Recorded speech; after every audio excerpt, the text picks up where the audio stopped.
Abog ang bomba kapag tinawagan at magre-ring ang telepono. Sinubukan naman ng News 5 na kumpirmahin sa task force ang impormasyong ito, pero walang gustong magsalita. Iniimbestigahan pa raw kasi nila ang kaso. Sabi pa ng source, ang AFP at PNP lang ang may ganitong mga gamit. Kung meron man daw mga rebeldeng grupo tulad ng MILF at NPA, malamang ito ay naagaw sa mga sundalo sa isang ambush. Bagay na kinumpirma naman ang isang newsletter ng 6th Infantry Division ng Philippine Army sa Mindanao ayon naman sa isang statement ng MILF. Ang Improvised Explosive Device o IED ay unang ginamit ng mga Iraqi insurgents noong Desert Storm. Pero ginawa itong high-tech sa pamamagitan ng paggamit ng mga cellphone, walkie-talkie, wireless phone at car alarm. Ang Malaysia na si Dr. Azahari bin Hussein ang nagpauso nito. Graduate siya ng doctorate ng ECE sa England pero miyembro siya ng Jemaah Islamiyah. Unang nasubukan ng high-tech IED sa Bali, Indonesia bombing noong 2005 kung saan 250 ang namatay, karamihan mga turista. Dinala ng Jemaah Islamiyah ang teknolohiyang ito sa Mindanao noong 2006 ayon sa Philippine Bomb Data Center. Simula noon, ito na ang ginagamit ng mga rebelde at terorista sa Mindanao ayon naman sa US National Defense Industrial Association. Erwin Tulfo, News 5. Muling naglabas ng travel advisory ang United Kingdom laban sa Pilipinas, kasabay na pagsabog sa EDSA noong Martes. Pero ang palasyo, mukhang ayaw pa apekto dito at ipinagmamalaki pa nila ang pagbaba ng bilang ng krimen sa bansa. Ikwento mo, Royces Nagit Sibal. Hindi pa man tukoy kung kagagawan nga ng mga terorista ang pagsabog ng bus sa EDSA nitong Martes, naglabas na naman ng travel advisory ang United Kingdom laban sa Pilipinas. Sa statement ng UK Foreign and Commonwealth Office, muling pinag-iingat ang mga mamamayan nito na nasa Pilipinas sa posibleng terror attack. Pinaiiwas sila sa mga pampublikong transportasyon, shopping malls, airports at maging mga simbahan. Wala naman daw balak ang gobyerno na iprotesta ang travel warning ng UK dahil hindi naman daw ito bago at pinag-iingat lang naman ang kanilang mamamayan. There's been no change on the travel advisory. We're assuring the public that our security forces are in place. What happened in the Tuesday bombing, we have already made additional measures to safeguard the public. Pero kung ayaw paapekto ng administrasyon sa travel warning, di naman pinalampas ng tagapagsalita ng palasyo ang patutsada ng minorya na binaliwala lang ng administrasyon ang mga travel warning ng ilang mga bansa laban sa Pilipinas. Nauna nang nag-issue ng travel advisories ang US, Canada at Australia dahil sa mga intel report ng posibleng pambobomba sa Pilipinas.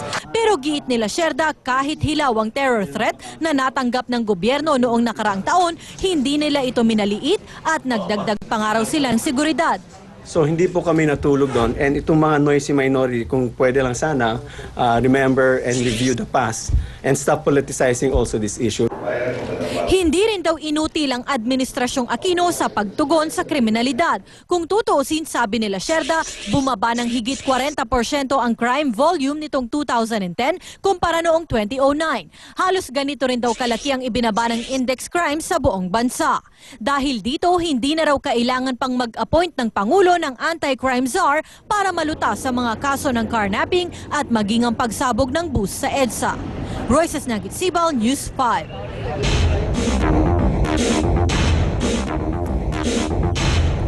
Kambyo naman tayo sa mga balita sa Metro. Kamot ulo ngayon na ang isang lolo na nabiktima rin ng mga carnapper sa Maynila. Tinangay na nga ang kanyang taxi, nilabas pa ng mga kawatan na ang kanyang kita. Ikwento mo, Michelle Mediana. Kayang-kaya ko to. Kasi hawak ko eh.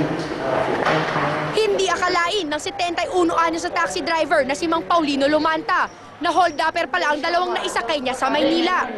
Pinara daw siya ng mga suspect sa Vito Cruz at may susunduin lang daw sila sa Makati.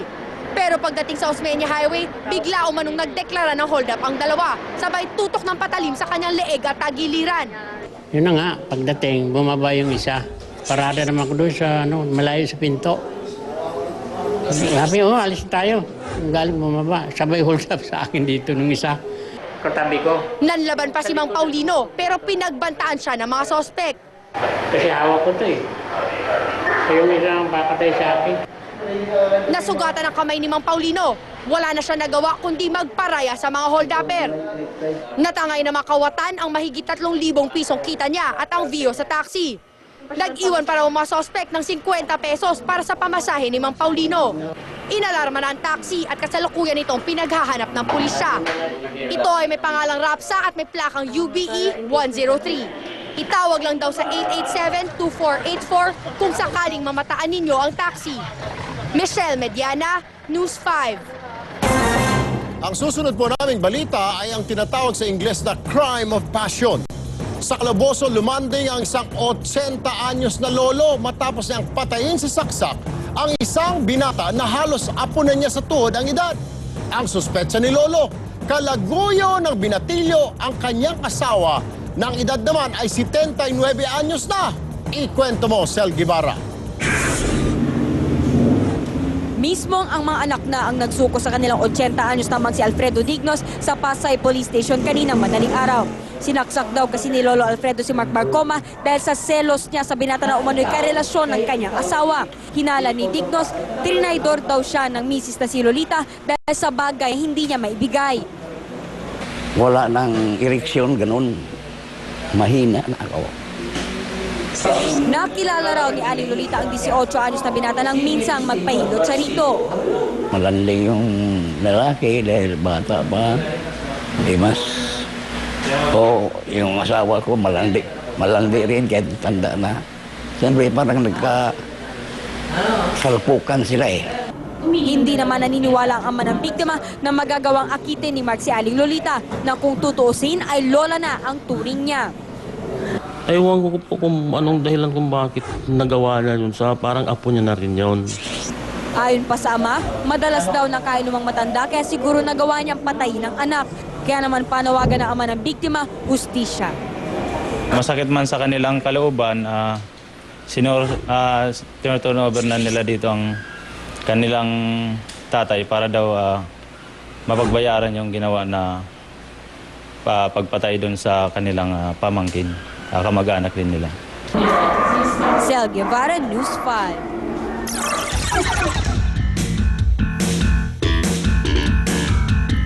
Action sports po tayo mga kapatid. Excited na ang Phil-Am WBO Super Bantamweight Champion na si Ana Hulaton sa darating ng laban kontra Francesca Alcantar sa Amerika. Kahit mas malaki sa kanya ang makakalabang Latina, kumpiyansa si The Hurricane Hulaton na mapapataob niya ang tinaguriang The Chosen One na si Alcantar. Puspusan daw ang kanyang training sa ilalim ng trainer din ni People's Champ Manny Pacquiao na si Coach Freddie Roach. Masaya rin si Hulaton dahil mapapanood ng live ng mga Pinoy ang laban niya sa February 25 sa bubuksang UHF channel ng TV5, ang Action TV sa Channel 41. I want to thank TV5 for broadcasting this fight, and I'm looking forward for great things, an explosive fight, an exciting fight, and to show the world that boxing belongs in the Philippines. Thank you very much, Ana.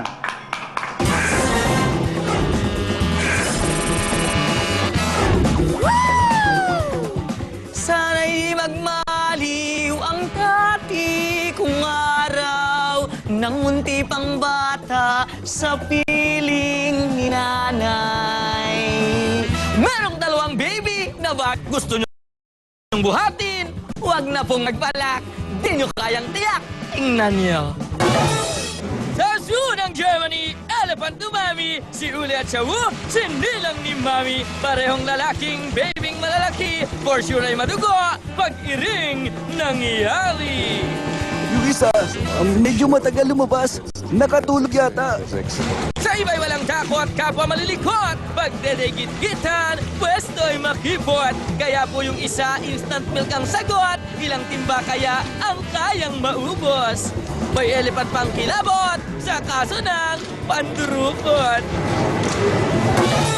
Ang laki talaga ng elepante at dahil iyon sa kanilang katakawan, alam niyo ba kids, na kada araw naglalaan sila ng 20 oras para sa pagkain? Pero kahit sobra sila kung kumain, 4 lang ang kanilang ngipin. At meron din silang 2 pangil na makikita sa gilid ng kanilang bibig. At kada taon, humahaba ang kanilang pangil ng hanggang 7 pulgada.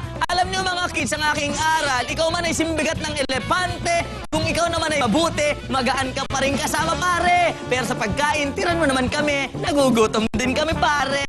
Ito pa rin po si Makata, nagbibigay na naman ng aral sa inyo, mga kamag-aral, talagang inyong ikararangal. Susunod sa aksyon, mga biktima ng Makati bus bombing, bibigyan ni Willie Revillame ng tig-100,000 piso. Tricycle driver tinambangan ng hinihinalang gun for hire sa Bulacan. Biena nagprospi sa sospek sa kulungan. At kontrobersyal na elevator video ni Daniel Matsunaga. Alam daw ng girlfriend niyang si Heart Evangelista. Ang detalye sa aming pagbabalik.